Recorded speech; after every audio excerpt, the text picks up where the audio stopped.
Hello everyone, welcome to Toyeen Talks. How you doing? Thank you for watching.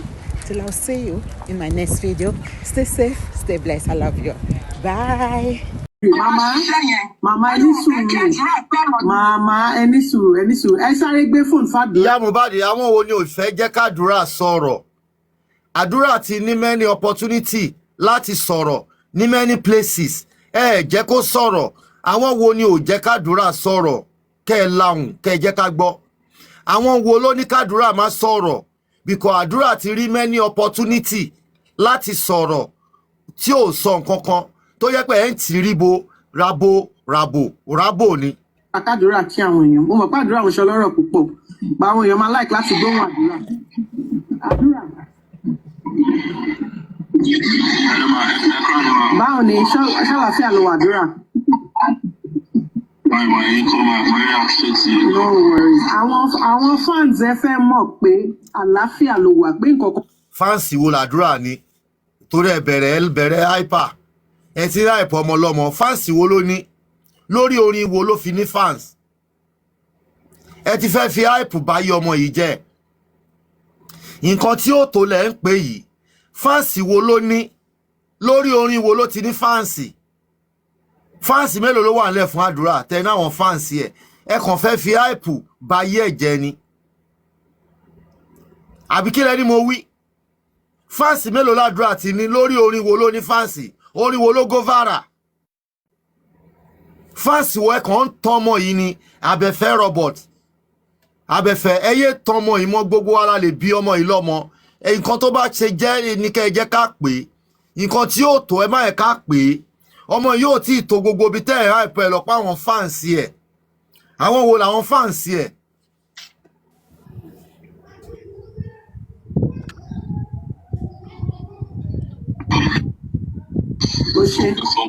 Hello, Olori Ebi.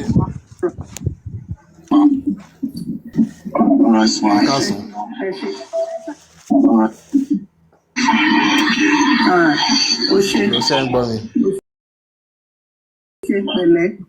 Yeah.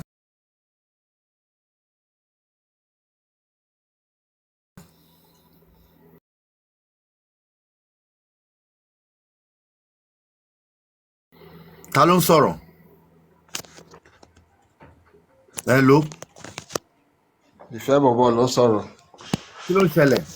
Àwọn èèyàn mọ̀ túmọ̀ pé èèyàn ní fans àbí èèyàn ní fans. Wọ́n kàn believe pé bóyá torí ó ti ń lo official Mohbad. Wọ́n fi pé bóyá Adura ti ní fans.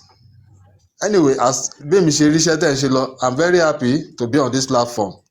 And I'm following you people all this while. I think follow platform yìí sí at least ó ti ṣe díẹ̀. Mo kàn lè máa wà sókè àbí láti sọ̀rọ̀. I still believe there's going to be justice. Until then, káwọn èèyàn máa sọ pé ó ní fans lọ àbí kò ní fans ó popular. Nbó ló tiẹ̀ ti popular, nbó náà ti rí fọ́tò ẹ̀ káàkiri anywhere rí. So ẹ ṣé gan o, ẹ kúṣẹ́ o, dẹ̀ ń yín Mr. Yomi náà. Ẹ kúṣẹ́ o. Nà dúró báyìí ná, mo ṣì wà pẹ̀lú yín ṣá.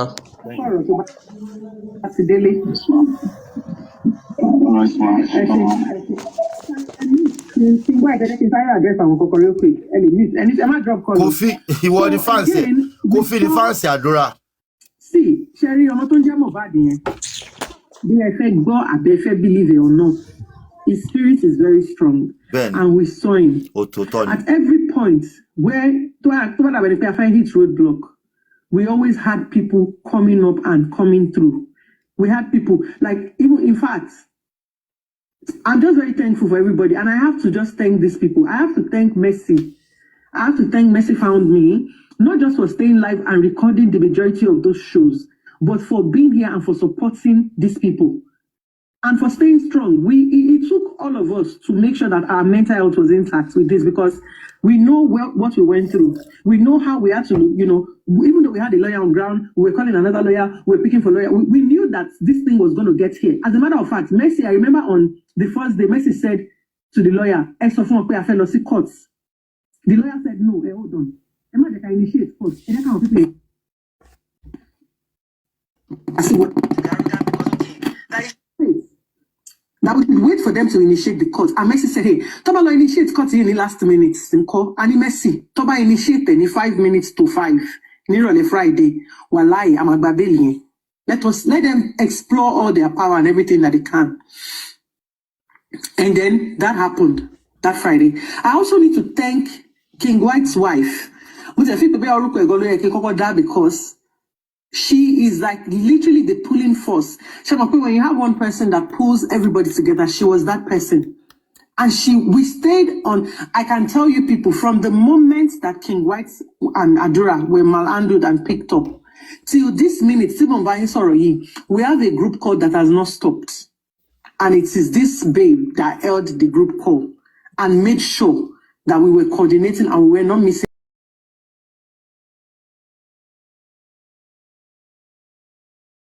anything. The first day of the arrest, Bubuwa Pata 30 minutes. We were on this group call throughout. At one point, Iya Mohbad, Mama Ilosun, Emma worry. We were calling. Billy Shane Connect, Elaine Pay. Everybody was calling and seeing how they can help. I also need to thank Twin Mama. Mama Peace. Ibikoda. Nothing. Nobody's bad. Lojo Twin Mama. Everybody's good. Everybody has their clinical. Even when we're hearing, oh, one run in Ibi, one session in Ibi, one survive in Ibi, one survive in Ibi, she was just keeping us grounded and say, you guys don't worry. Everybody, so it's normal. Don't worry. Focus. So don't worry about it. You guys, let's focus. Let's this, let's that. She kept us all grounded. And Osha also stayed here. Osha stayed here. We were all here. Osha made sure, ṣe àti pé lágbájá owó ta fẹ́ sẹ̀ǹtì lágbájá bá ṣe àti ṣe òkè ta la fẹ́ fún ta la fẹ́ ṣe ibo là ń lọ òkè ta la fẹ́ pè ó dá ẹ jẹ́ kí n pè ọ̀kan ẹ jẹ́ kí mi bọ́lẹ̀ ẹ jẹ́ ká ṣe báyìí. She was here. I can mention names and names and names and names and names. A lot of you were worried, and I had a lot of people coming into my inbox on TikTok and on IG, and I had a lot of immunization clans, their fans rather, who questioned and said, how are we saying we are fighting for justice? And I am seeing these people.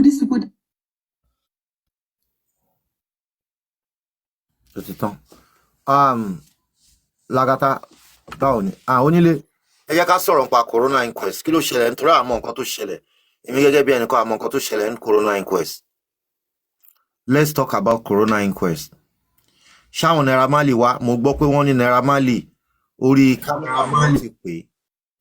Wá, mo gbọ́ pé wọ́n ní Naira Marley orí. bẹ́ẹ̀ ni sà, audio visual video visual kìíní náà ṣe fún Naira Marley, so orí kámẹ́rà ni wọ́n ti pè ló ti. Ẹ rí pé ara kan tí mo sọ fún àwọn people tó wà involved nù kíní. Naira Marley wọ́n ló sọ pé ẹ̀rù ń ba òun, ṣe rí pé kò tí. But èmi ò lọ sí quest náà. So àrífà tó tún lọ náà ni wọ́n tún arrest ni. Ẹ rí pé ara wọ́n ti fa àrífà sílẹ̀. Àwọn people tó wà involved nù kíní.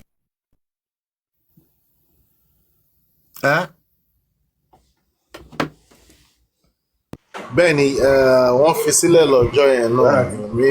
Ẹ jẹ́ kó bá wa ṣí ẹ̀. Bẹ́ẹ̀ ni sà, wọ́n fi sílẹ̀ lọ́jọ́ yẹn kíní sí. So they have to go back, they have to get back there tomorrow. Ara, bọ́lẹ̀. Accept. If I say another moderator go dey accept I will. Whether na my own accept, I dey cause this thing. I don't understand. I don't know. It's finally. Kí ló wí? Ó yẹ já sọ̀rọ̀ nípa corona. Ta ló mọ̀ nípa ẹ̀ kó fún wa update.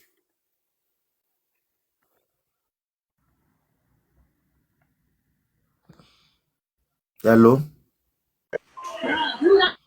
Lagata. Mi mọ̀ bí ọ̀tá bá lè ṣí ẹ̀ fún mọ́mí Monjola, because I think fún mọ́mí Monjola. I am minded.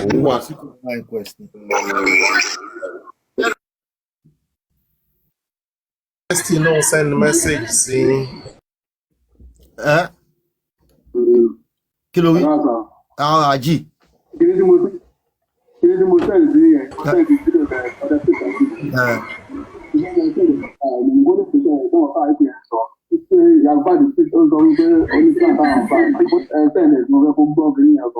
all right send it now. Just send the sí Yomi. Aji money.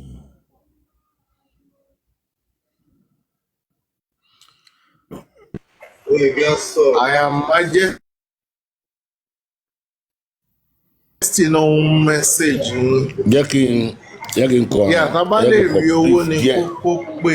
Jẹ́ kí n brief ní díẹ̀. Owó ní kókó was. What I had was ṣé mo lè sọ̀rọ̀? Ẹ̀gbọ́n Sami Jojo was. What I had. Arifanla Jogun was. Onílé mute so network bẹ̀rẹ̀. Hello. I'm gbọ́ yín. Onílé request padà wọlé. Nǹkan tó ṣẹlẹ̀ ni pé nígbà tí wọ́n pe Naira Marley òun ló pè wọlé